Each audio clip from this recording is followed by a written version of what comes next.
paz esteja com vocês. Queridos irmãos e irmãs, chegamos ao 29º domingo do tempo comum, caminhando neste mês de outubro, mês missionário.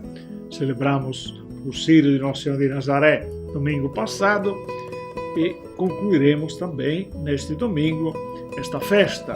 Claro, vai ter o Círio em Santana, tem outras paróquias também que estão celebrando seus círios. Mas continuamos a nossa reflexão sobre a página do Evangelho deste domingo. E, como já disse, são questões que o evangelista Marcos coloca nestas disputas, perguntas e respostas de Jesus. E sempre ele aproveita da oportunidade para nos apontar caminhos novos. Neste caso, refletimos sobre a família e a questão do divórcio. Domingo passado, a questão também da riqueza, como é que se pode seguir o reino, que vai entrar no reino. Os ricos é difícil, os pobres devem poder ser livres para servir ao reino. E hoje, no Evangelho deste domingo, encontramos a questão do poder, porque é uma questão grande, séria, e algo, talvez uma ambição que no fundo nós temos no coração, ou uma tentação para todos. Mas vamos lembrar que a própria tentação estava dentro dos 12 apóstolos, entre eles. Tanto é verdade que são os dois irmãos, Tiago e João, que pedem a Jesus para poder sentar à direita dele e à esquerda dele. É bom lembrar que em outro evangelho é a mãe deles que vai pedir a Jesus este privilégio para os filhos. Mas aqui em Marcos, são eles mesmos, hoje diríamos descaradamente, perdoe usar esta palavra, vão atrás de Jesus e pedem uma posição de privilégio.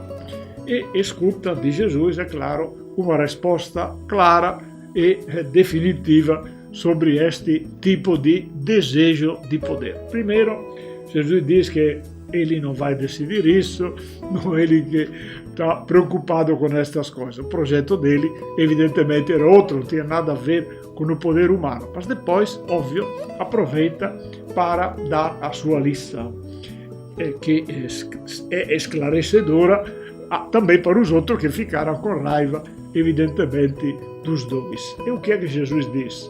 De olhar a realidade que o chefe das nações, os grandes deste mundo, oprimem e exploram por aí. Entre vós não deve ser assim. Quem quer ser o primeiro, seja o último de todos, o escravo de todos, diz nesta página do Evangelho, aquele que serve a todos. Nós já encontramos estas palavras de Jesus no outro Evangelho, no 25º domingo do tempo comum, quase um mês atrás. Por isso não é uma novidade, mas aqui tem sim uma novidade importante, porque Jesus, para justificar esta sua afirmação, quem quer ser o primeiro, seja o último de todos, o escravo de todos, faz o quê? Coloca a si mesmo como exemplo. Porque ele diz, o Filho do Homem não veio para ser servido, mas para servir e dar a sua vida em resgate por muitos. São aquelas palavras extraordinárias de Jesus que devemos também lembrar, porque o Jesus é o modelo da nossa vida, da nossa maneira de pensar e de organizar também a sociedade, e portanto também o poder, ou senão nós acabamos com nossos critérios, com nossos interesses e prevalece, portanto, a nossa ambição, a nossa busca de vantagem, tudo aquilo que sempre falamos. Portanto, deve ficar claro que o exemplo de serviço é o exemplo do próprio Jesus. O Filho do Homem é ele que não veio para ser servido, portanto, o projeto de Jesus não era um projeto de poder humano, como o chefe das nações, vamos dizer, mas é ele pronto a dar a vida. O Filho do Homem não veio para ser servido, mas para servir e dar a sua vida em resgate por muitos. Só para lembrar que resgate era este. Está na própria Bíblia, a maneira de falar, no capítulo 25 do livro do Levítico, se fala do ano jubilar, do resgate das dívidas, ou seja, o que acontecia, só para lembrar para todos nós, que dissemos isso muitas outras vezes, às vezes acontecia que a pessoa tinha dívidas, não é uma novidade, portanto, ter dívida por aí, e a pessoa acabava vendendo até a família ou até vendendo a si mesmo, portanto se tornava escravo do outro, não podia pagar a dívida, pagava com a sua própria vida, ou seja, com a sua força de trabalho, para dizer, trabalhava para o outro para pagar a dívida e, portanto, não era mais livre, era obrigado a trabalhar para aquela outra pessoa a qual devia dinheiro, digamos. E aí aparece a figura do parente que pode resgatar. Quem é que pode resgatar alguém que se entregou como escravo? Claro, alguém que é um parente, alguém que dá a vida, é disposto a pagar a dívida que este parente aveva contraído por aí. Portanto, é interessante porque, evidentemente, é um dom de Deus. Quem tinha um parente que podia pagar a dívida, resgatava a liberdade daquela pessoa. É claro que estava dentro daquele projeto também do ano jubilar, que devia ser o ano da libertação, o ano do pagamento das dívidas, ou era anuladas as dívidas, podemos dizer, ninguém mais tinha dívidas, isso valia para a propriedade, etc, etc.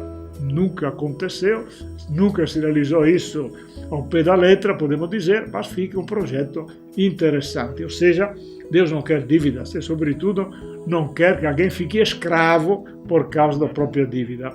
Não é só um conselho para administrar bem, mas também respeito à pessoa. Portanto, Jesus se propõe como alguém que está disposto a pagar a nossa dívida. Dívida que não pensamos em coisa extraordinária, menos ainda de dinheiro, é a nossa incapacidade de servir ao Senhor, de servir o seu projeto, e acabamos escravos de outros projetos, que pode ser projeto de poder, pode ser projeto individual também, cada um quer ser melhor do que o outro, cada um quer se projetar na vida, e aí nós acabamos servindo a este Senhor, como eu lembrava domingo passado, não se pode servir a dois senhores. Jesus quer nos resgatar todas as nossas escravidões, que eu disse, não é só o dinheiro, pode ser o nosso carreirismo, pode ser o poder, pode ser qualquer forma que nos amarra tanto que nós só enxergamos aquela questão aí. Nosso sucesso, por exemplo, nossa posição social, nossa ambição, tudo aquilo que lembramos tantas vezes. Jesus quer nos resgatar de todas estas escravidões. Como? Dando a sua própria vida. Isso é fundamental. Ou seja, não dando a si mesmo, colocando a sua própria vida, nos dando o exemplo, não é só questão de pagar alguma coisa, é nos ensinando como é que se resgata uma pessoa. Nos substituindo, de certa forma, nós vamos ajudar aquela pessoa a sair da sua condição, solidários com aquela pessoa para poder sair da sua condição de escravidão. Mas vamos continuar a nossa reflexão sobre o chefe das nações, porque vamos falar, só ao menos uma palavra, sobre a política também. Eu sei que qualquer coisa eu diga vai ser mal interpretado, porque hoje cada um quer escutar e ouvir somente o que pensa. Se quem fala diz a mesma coisa, usa as mesmas palavras, é a nossa parte. Se por acaso usa palavras diferentes, não, é contra. Não é nenhum nem o outro. Tenha paciência. Eu vou simplesmente lembrar aquilo que o Papa Francisco também escreveu na carta, que eu lembrei outra vez também, Fratelli Tutti. Tem um capítulo lá que fala da política melhor. Por quê? É o que nós vamos entender e dizer em poucas palavras. Qual é a política melhor? Se o serviço que Jesus ensina é o serviço para quê? Quando é que é serviço mesmo? Quando é que uma pessoa se coloca a serviço do outro? Quando quer o bem do outro. Porque se chama de serviço, mas afinal a vantagem é a minha, não é serviço. Se eu quero servir uma pessoa, devo promover aquela pessoa, devo ajudar aquela pessoa a crescer, para que ela seja livre, para que ela seja responsável, seja consciente. Estou a serviço da promoção dela. Portanto, está claro qual é o objetivo da política melhor. É o bem comum, é o bem de todos, é o bem do povo, vamos dizer, ou seja, da maioria do povo, da grande maioria do povo, que depende também da organização política. Se a política é um jogo de poder, se a política é um jogo para enriquecer, aproveitar das estruturas, não está, evidentemente, a serviço do bem comum, não está a serviço do bem de todos, está a serviço do próprio interesse, que pode ser pessoal, pode ser de um partido, pode ser de um grupo econômico. Nós já sabemos isso, né? Eu já disse, tenha paciência, eu sei que você é mal interpretado, mas é bom refletir e entender. E não ter dificuldade também de conversar entre nós. Por quê? Porque, entre muitas coisas que o Papa Francisco nos lembra a respeito deste assunto do bem comum, se chama mesmo a educação.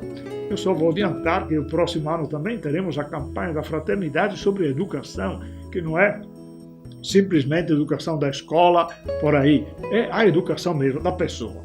Ou seja, ou nós educamos seres humanos a se enxergar como pessoas humanas e, portanto, solidárias com a humanidade, mais irmãos do que nós pensamos, aquela grande família que lembrava domingo passado, por ocasião também da família do Sírio, uma grande família humana. Se nós não nos educamos a ter uma visão mais fraterna da própria humanidade nesta casa comum que é o nosso planeta, cada um vai querer defender os próprios interesses, ganhar o mais possível, achando que vai resolver assim a sua vida. Pode até resolver a sua vida, mas não vai viver aquele compromisso cristão que hoje nós temos que lembrar e repetir com Jesus. Seu Filho do Homem não veio para ser servido, mas para servir. Quem somos nós? Não vamos querer ser servidos? Nós vamos querer ser os donos deste mundo? Ou não seria melhor também, nós cristãos e cristãs, também dar a nossa vida, nos colocar a serviço dos nossos irmãos e das nossas irmãs, justamente o bem comum. Portanto, vamos rezar para que esta visão também de política, de organização social, cada vez mais complexa, entendemos isso, cada vez mais com interesses diferentes, mas com muita esperança e com muita fé. Se o Senhor nos deu o exemplo de não ter medo de dar até a própria vida, porque nós não colocamos os dons que temos, tanta capacidade, tanta inteligência, tantas inovações também tecnológicas, tudo isso, pensamos na vacina, pensamos quanta possibilidade. É só para ganhar ou é mesmo para a vida? A vida, em primeiro lugar, foi o que lembramos também no Grito dos Excluídos, para dizer a vida é que em primeiro lugar, porque é importante promover a vida das pessoas, começar pelos pequenos, os pobres, os excluídos. É a nossa vida que está em jogo, porque o Filho do Homem, concluindo, é bom decorar, não veio para ser servido, mas para servir e dar a vida em resgate de muito. Se resgatamos a dignidade das pessoas, cumprimos e participamos do projeto de Deus e participamos do projeto do seu reino. Que o Senhor nos ajude e nos ilumine a todos.